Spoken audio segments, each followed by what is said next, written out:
Hola, buenas tardes. Estamos en el canal de Salud Mental y tenemos con nosotros a Juan Pastor. Juan pertenece a nuestra asociación AGAM.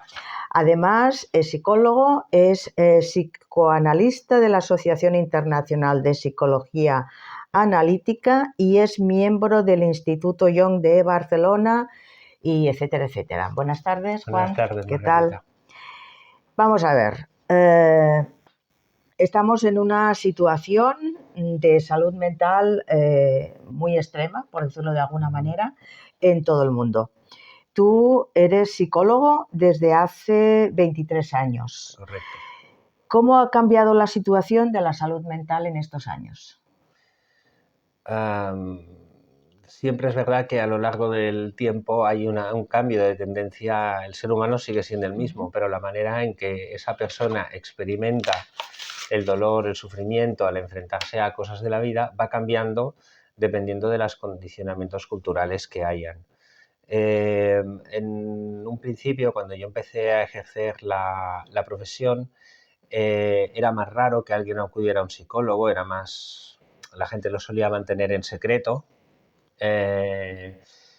Digamos que para definirlo, la gente sufría enfermedades mentales que tenían algo más que ver con su interior, y actualmente tenemos aumentado mucho el número de casos de personas con enfermedad mental, y son enfermedades más relacionadas con su mundo exterior, con lo que le pasa en la vida.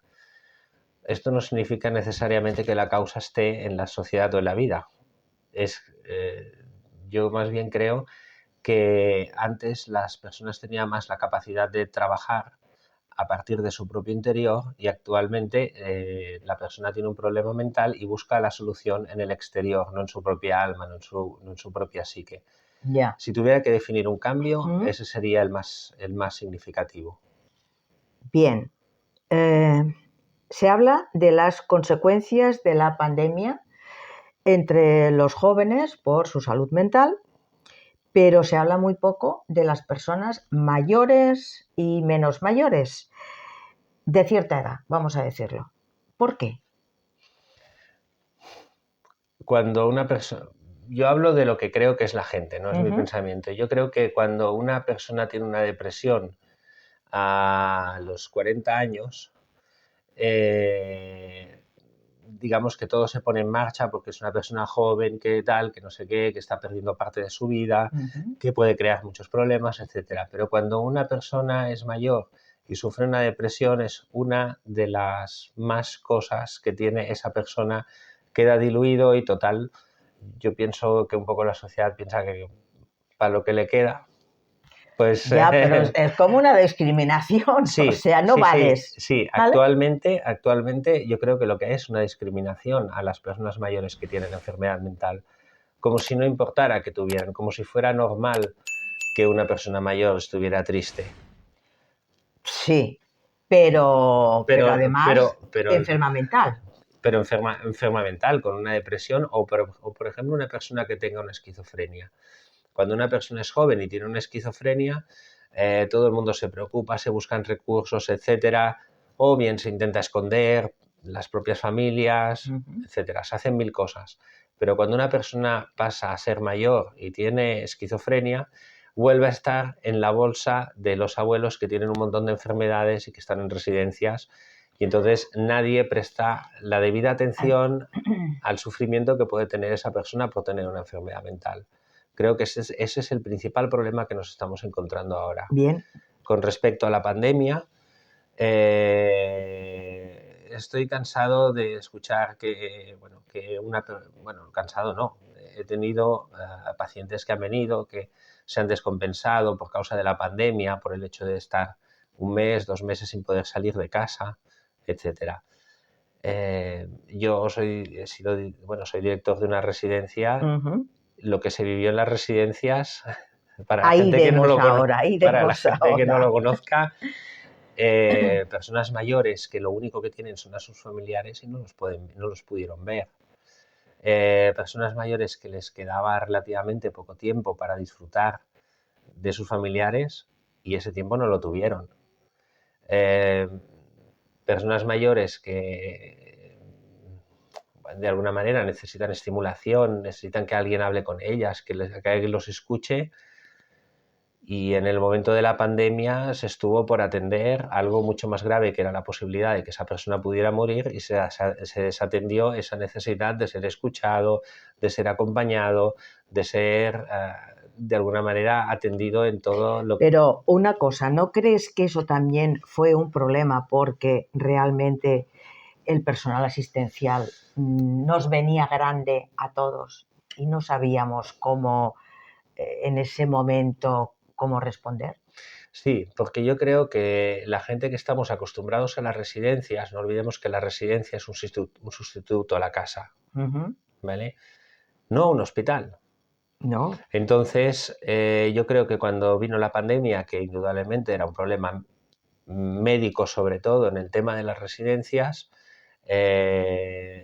no se abordó, no fue desde salud que se abordó el tema de Efectivamente. la pandemia, sino que fueron los que nos dedicábamos a los servicios sociales a tener en cuenta más esa globalidad del anciano, el que se nos puso la responsabilidad de actuar como sanitarios. Por lo tanto, no estábamos preparados para esto. Lo que sí también fue una oportunidad para ver hasta dónde puede llegar un trabajador, dónde puede llegar un ser humano para atender a aquellas personas que lo necesitan. Porque he podido ver actos de absoluta heroicidad en los Ya. trabajadores. Pero eso también derivó en que muchos sanitarios están fatal. Sí. Estuvieron, están y posiblemente continuarán posiblemente continuarán. con una salud mental fatal.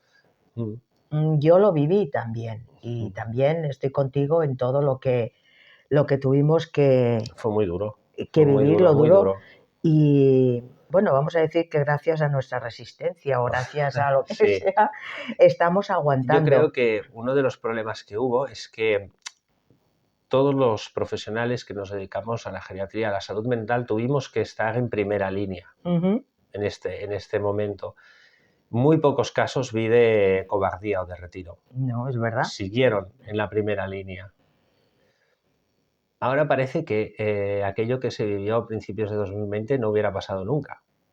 Sí, hay un olvido. Hay como una O especie de un olvido. querer olvidar. Hay como una especie de olvido. Entonces, ¿qué pasa? Que esa tendencia a querer olvidar un hecho trágico de tu propia vida, a veces el inconsciente es como el mar, ¿no?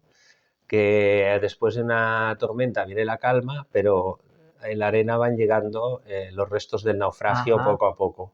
Y eso es lo que yo creo que está pasando actualmente a la sociedad, ¿no? Que ahora, y sobre todo en las residencias o profesionales sanitarios, que ahora está viniendo todo ese esfuerzo, todo ese ir mucho más allá de las propias exigencias personales, están llegando ahora y están llegando en forma de ansiedad y sobre todo de depresión.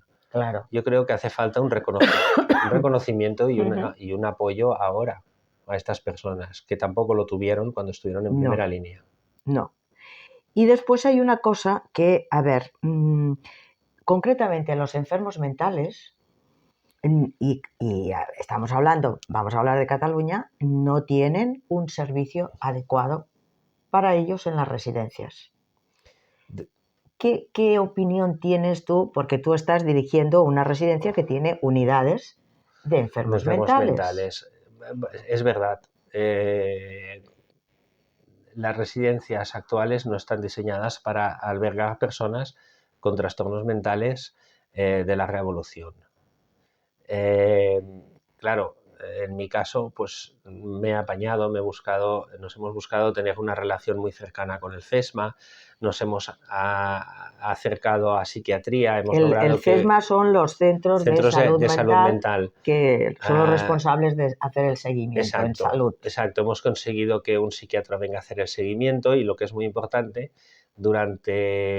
hace 3 años empezamos una formación a todos los trabajadores de la residencia para, de alguna manera, especializarnos en la atención a personas con problemas de salud mental. Te están llamando. Sí, Vamos a dejarlo que suene. Duele. Bien, es muy importante la profesionalización del sector.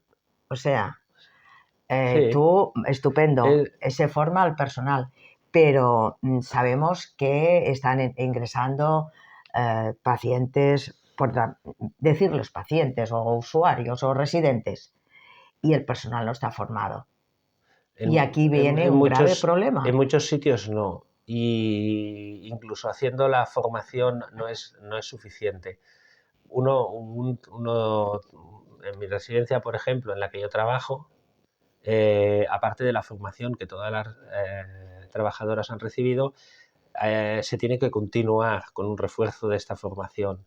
El objetivo es enseñar a las personas que están con enfermos mentales aquellas herramientas, pero herramientas no me gusta mucho la palabra porque es como truquitos, no.